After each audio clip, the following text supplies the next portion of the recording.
जरा सोचो, एक तरफ हम सभी श्रद्धा से गणेश जी की मूर्ति घर लाते हैं, उनकी आरती करते हैं, उन्हें विघ्नहर्ता कहते हैं और फिर उन्हीं मूर्तियों के साथ सेल्फी ली जाती है, वीडियो बनाए जाते हैं, रील्स अपलोड होती है, जैसे हमारे जैसा भक्त संसार में नहीं है।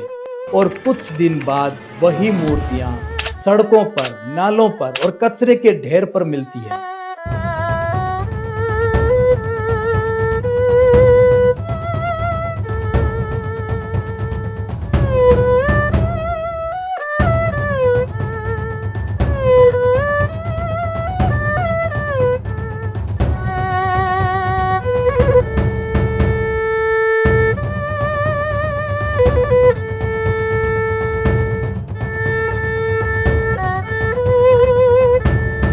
यह भक्ति है या बेवकूफी? यह भक्ति है या एक दिखावा?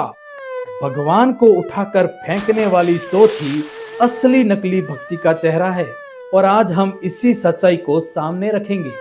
सोचिए, ये वही बप्पा है जिनसे हमने खुशियां मांगी थी। क्या ये भक्ति है या फिर दिखावा है? भगवान को कचरे में फेंककर श्रद्धा दिखाना, ये सबसे बड़ी फेक भक्ति है। जब भगवान को पूजा कम और कैमरे की नजर से ज्यादा देखा जाता है तो असल में लोग भगवान से ज्यादा अपनी रील्स और सेल्फी को ज्यादा महत्व देते हैं, जिनका असल में भक्ति से कोई लेना देना नहीं है। सच्ची भक्ति जब है जब हम अपने बप्पा को सम्मान से विदाई दें और एक इको फ्रेंडली मूर्ति घर पर लेकर आए और एक जो कुंड होता है उसमें सम्मान के साथ विसर्जन करें।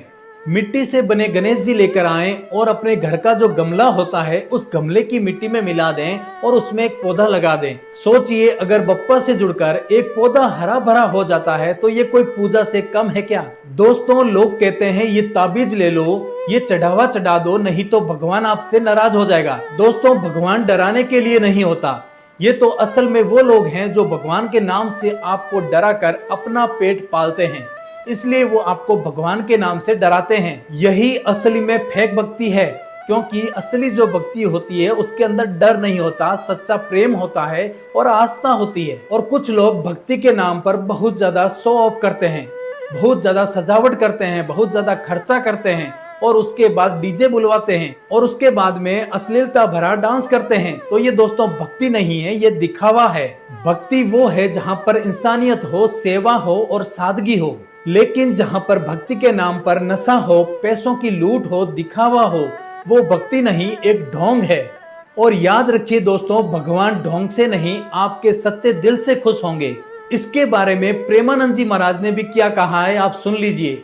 वाणी में कहीं नहीं लिखा, हमारे शास्त्रों में कहीं नहीं लिखा कि आप इतना कीजिए तो भगवान प्रसन्न होंगे। नहीं, इतना जरूर लिखा है कि आप चाहे जितने दुराचारी पापी हो उनके सामने ऐसे कह दिया मैं आपका हूं तो प्रसन्न होंगे।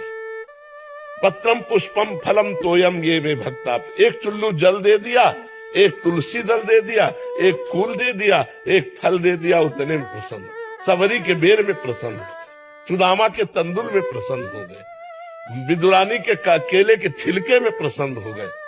भगवान भाव से प्रसन्न होते, नहीं तो दुशासन के महल में जब दुर्योधन ने व्यवस्था की थी तो वहां से हट के विदुरानी के छिलके खाने न जाते। ये सब अपनी वासनाओं का खेल है, भगवान का खेल नहीं। दोस्तों, फेक भक्ति के अंदर भगवान को किनारे छोड़ दिया जाता है, लेकिन सच्ची भक्ति में भगवान को असल में दिल में बसाया जाता है। अब ये आपको तय करना है कि आप फेक भक्ति से भगवान को खोना चाहते हैं या असली भक्ति करके सच्चाई से और सम्मान के साथ भगवान को दिल में बसाना चाहते हैं। दोस्तों, अगर आप गणेश जी की मूर्ति लाते हैं तो उसे इज्जत और सम्मान के साथ विसर्जन किया करें। अगर आपकी इतनी औकात नहीं है तो आपको गणेश जी की मूर्ति घर पे नहीं लानी चाहिए। आपको हाथ जोड़कर ही उनसे प्रार्थना कर लेनी चाहिए कि भगवान सबका भला करे। तो दोस्तों, आज का वीडियो समाज को एक कड़वा सच दिखाने का था। आपको अच्छा लगा है तो कमेंट बॉक्स में जरूर बताना, और आप इसे समाज में एक संदेश की तरह फैलाना चाहते हैं तो अपने सभी लोगों के साथ शेयर कर देना, ताकि ये संदेश घर घर तक जाए, ताकि आगे हमारी धर्म का मजाक ना बने। तो चलिए मिलते हैं ऐसी नॉलेजेबल वीडियो के साथ अगले वीडियो में। तब तक के लिए जय हिंद, जय भारत।